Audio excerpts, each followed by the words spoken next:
Seven Seas announced a whopping list of licenses just the other day, 11 to be exact, and I am still playing catch up with a lot of the danmei titles on my TBR that I have to read online. And yet, what am I doing?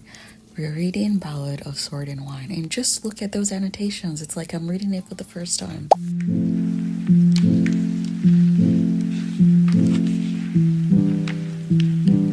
Hello and welcome back. I hope you are all doing well. Today is the release date of the second volume of Ballad of Sword and Wine. Well, technically the release date is tomorrow, the 24th, but I got my pre-order a little bit early, so I was going to unbox it in this video. And as the title suggests, I am planning to reread all of the series. Oh, this is my worst type of packaging. I can never figure out the best way to do it, but yes, I have mentioned in one or more of my videos that I ended up reading the entire series after reading the first volume in June when it came out, because I read the first volume, I loved it so much, and I just couldn't stop thinking about it. So I broke out the 𝕄𝔼𝔻𝕀𝔸 that I had from last year before the series got licensed, and I read the entire thing in June. I think it took me about 2 weeks to read the entire series. I loved it. It's now like my top three favorite danmei series, alongside Mist and 𝕍𝕆𝔻𝕻𝕍. Gosh, have I mentioned how much I hate this type of packaging? There has to be another way to do this, but I'll keep yapping while I figure this out. But yeah, top 3 favorite series. And you might be wondering, well, that was just in June, 3 months ago. Why are you reading it again? It was just that good, and I actually think I can benefit from reading the entire series again, because I am really excited to read it again, just because I thought it was very, very well written. And thinking back on how well crafted the entire story is, from how it ended and reminiscing on how the story even started, I think it's mind-blowing how the story comes together. But this is also like a heavily political intrigue series, and there are a lot of things that I'm sure I probably missed during my first read that I will be able to see from or with fresh eyes during a second read. That probably made no sense. Just know that I will be rereading the series, and that's what this video is about. The 4th volume of Stars of Chaos was also delayed. The release date was delayed, so they both got delivered together. And finally, the star of the show, the 2nd volume of Ballad of Sword and Wine. Oh my god, I love this cover so much. It's so beautiful. But the volume is so small. Why are they so small? I was actually really spoiler. I was really shocked by the fact that both volumes were able to fit in that tiny package. Oh, look at how small this book is. What the hell is this? 320 pages. That's BS, but whatever. Okay, going back to the video. Okay, minor technical difficulties, and I started yelling partway through the video, probably because I was struggling to open that package, but I am now back. I will start by mentioning that I used this website called 𝕌ℙ𝔻𝔸𝕋𝔼𝕊 during my first read of the series. They had some really helpful maps that I printed out to easily locate all the locations in the series, and I used that a lot. As you can see, they are not in tip-top condition. I'll be breaking them out for my reread as well, just because I found it helpful. The website also had a very, very good character chart that I did not print out. I think I should have printed that out, but I just left the tab open on my laptop, and I used that. I'm going to put a picture of it on the screen and put that website in the description as well. They also had a searchable character list, and on that character list,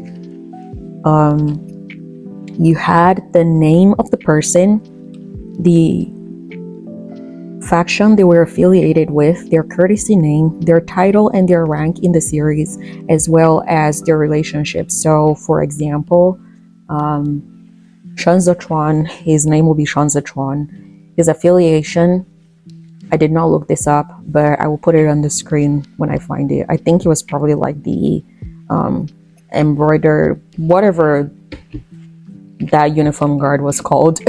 His courtesy name is 𝕌ℎ𝔻𝔻𝕸. His title and his rank, I cannot remember that as well. And relationships, it will basically list all of that stuff. I also found that to be very helpful.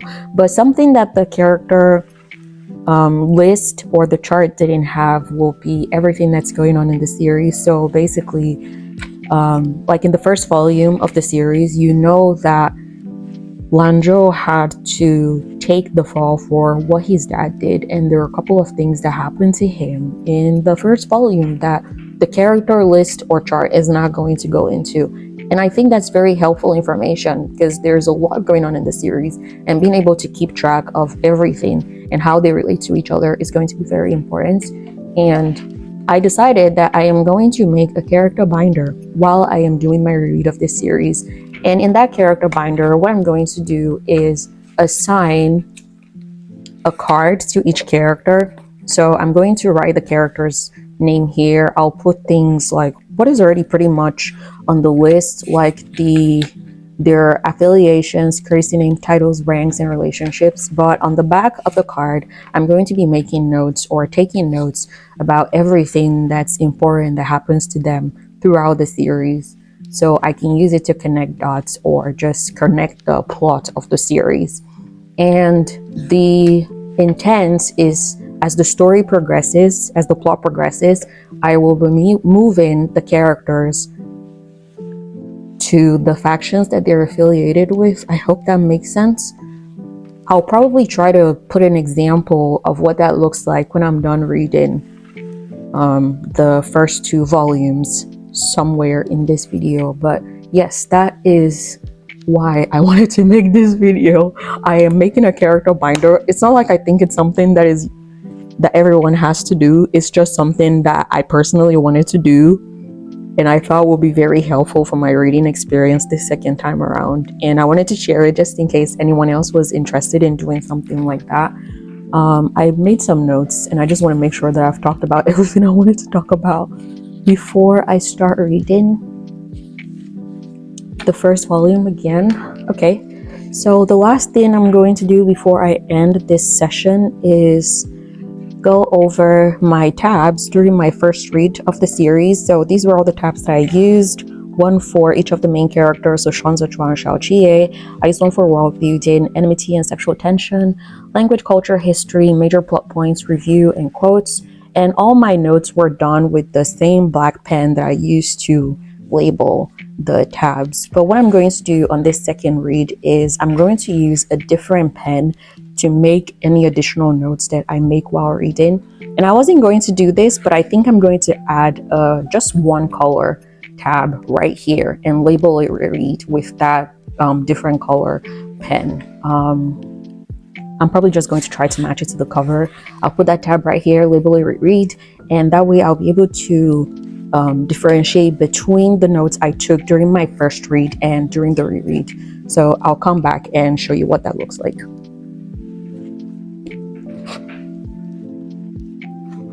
Not the most distinguishable difference, but that is a brown pen. I was going to use a gray one, but it was too close to the black and I had to white it out right here. So I'm going to be going with brown. And I will get started with reading and come back when I'm done to show you what my character binder looks like. See you then.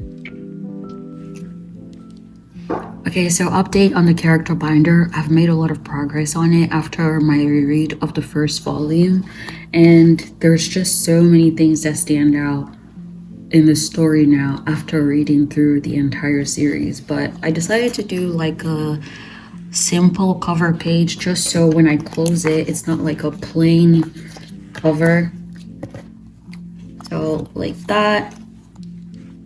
I'll show it later. I don't want to mess up what I have here.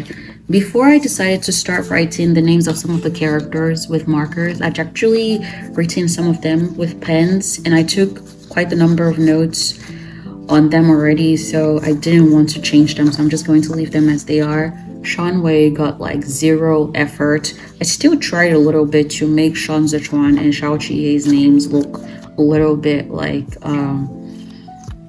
modern hand lettering or modern calligraphy, I guess. But yeah, the information that I am putting on the paper for each character, I'm going to use 𝕍𝕬𝔻𝕻 as an example. So I have his name here. In the corner, I will write the region that each character is associated with. So for 𝕍𝕬𝔻𝕻, that is Zongbo, but he currently resides in Shudu. And then I have his courtesy name, 𝕌ℎ𝔻𝔻𝕸𝕑. I have space for titles and then relationships. And then if you flip to the back, I start making notes about all the things that are happening to them throughout the series. So 𝕍𝕬𝔻𝕸𝕑 will be a better example because I've actually taken way more notes on him.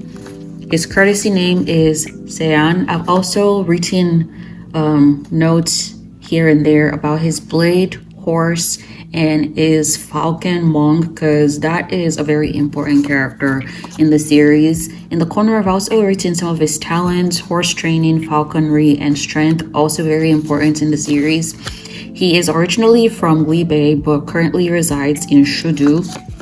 His relationships, he's the second lawful son of the Prince of Libe and brother to the heir to the Prince of Libe. For titles, 𝕍𝕻𝔻𝕻𝕍, 𝕍𝕻𝔻𝕻. He also goes by names like 𝕍𝕻𝕻, second young master.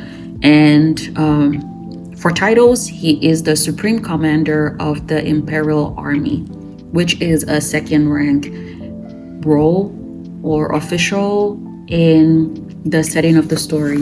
So yeah, I'm trying to see if there is another character that I've taken lots of notes for, but I basically just created a lot of this as the story went on and a character stood out to me in the first book, and then I went back to add more notes to them as the story went on. But what I'm going to try to do right now is probably arrange them in order of how they relate to each character. I don't know how successful I'm going to be at that, but I'll give it a try. Another thing I want to mention is that I have some like general notes on the side here. So I have a page for emperors. You have the Shanda Emperor, who is the emperor that was in rule at the beginning of the story. And then there's a bunch of others. His father is one that I want to make notes on. He gets mentioned a couple times in the series. And then Li Jianheng becomes the emperor after the Shanda Emperor dies. So I'm going to make note about that as well. The embroidered uniform guard, very important to the story. So I wanted to take notes about them. At the beginning of the story, the commander was 𝕍𝕬𝔻𝕻, but that's going to change since he is now dead. The 8 great battalions, another important organization in the series. The commander-in-chief in the first volume was Shiguan, or is still Shiguan actually. Then you also have the Imperial Army. The current commander is 𝕍𝕬𝔻𝕻. I've made notes about them here as well. Eunuchs, they make a huge impact on the storyline, so I'm taking some notes about them, especially the ones that don't have like their own page, but they do play a role in how the plot progresses. So for example, I have 𝕍𝕐𝕐. This was 𝕍𝕆𝔻𝕻𝕻's like godson or whatever, the one that died at one of the banquets that was happening, or it was at the Duanwu festival actually, and he had a part to play in 𝕍𝕬𝔻𝕻 being released from the temple. What was the name of that temple? The Temple of Guilt. Yes. And then the next one is Fengshuan. So this is now 𝕍𝕆𝔻𝕻's grand godson. And the last one I have here is Shuanglu. This one attends to Li Jianheng after he became emperor. So I have that notes. And then I just have a bunch of general info here as well. And I have like a little like table of contents for the notes I've taken for the general info. So I have notes on the Temple of Guilt, 𝕍𝕆𝔻𝕻, the Eastern Depot, the 8 great clans, the regions of Zhongbo, Shudu, Shidong, Libe, and 𝕍𝕍, the 8 great battalion and the Imperial Army, Ice Respects, and then the Ministry of Revenue. So yeah, I'm going to go ahead and try to organize them in an order that makes sense to me before I go into the second book in the series, and I'll come back when I'm done doing that.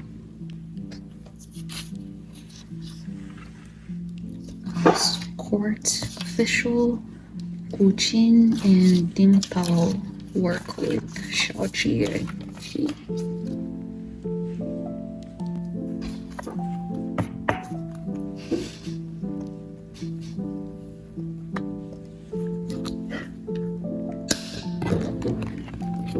Okay, I am done.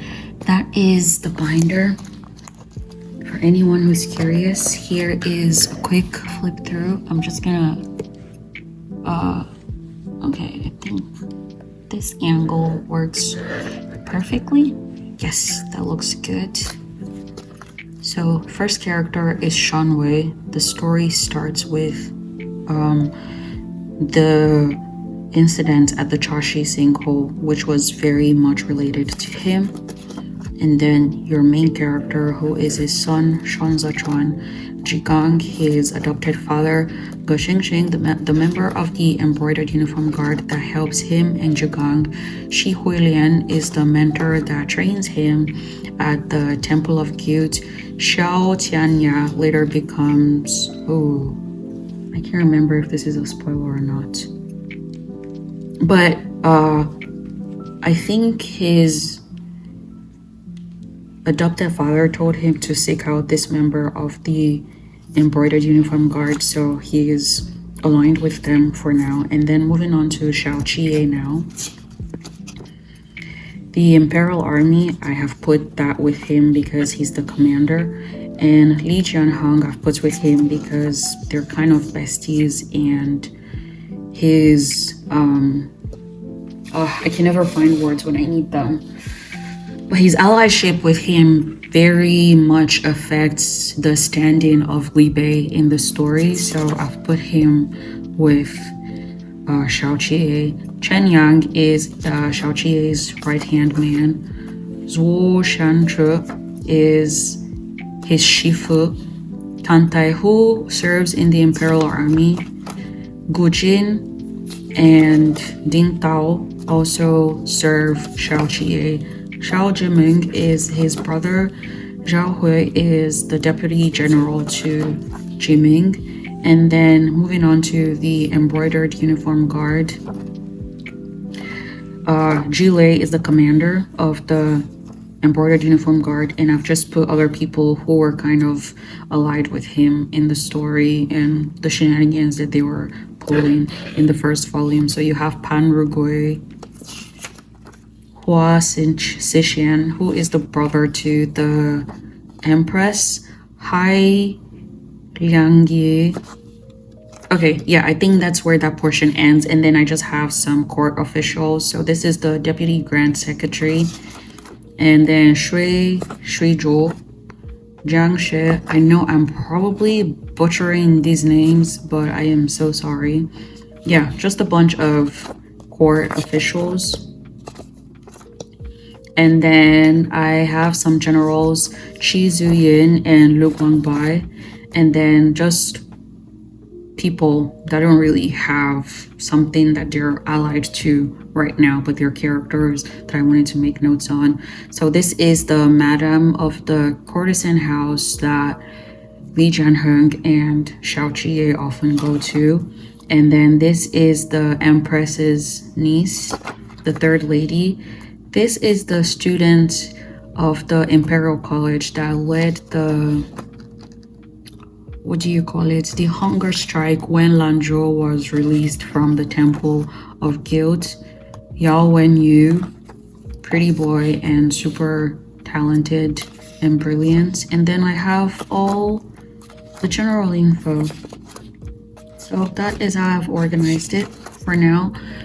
Another thing that I'm thinking of doing is right after the cover here, creating a list of all the characters that I already have pages for, because although I'm very familiar with some of them and I will remember that I already have pages for them, some of them I'm not as familiar with, and I want to avoid doubling up on their character pages. So that's something I'm thinking about, but I'm not sure if I'm going to do that yet.